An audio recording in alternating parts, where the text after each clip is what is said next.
Hi, in this 1 minute, we'll differentiate between tax evasion and tax avoidance. Many a times, these two terms are wrongly used synonymously for each other.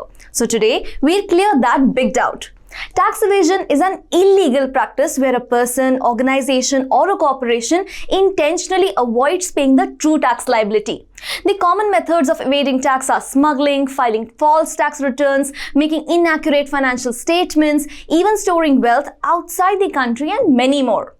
On the other hand, when we talk about tax avoidance, it is basically an arrangement which is made to beat the intent of law by taking unfair advantage of the shortcomings or the loopholes in the tax rules.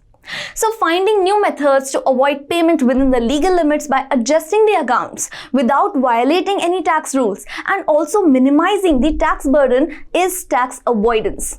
So you can be penalized for tax evasion, but tax avoidance is how intelligently you use existing laws to manage your finances.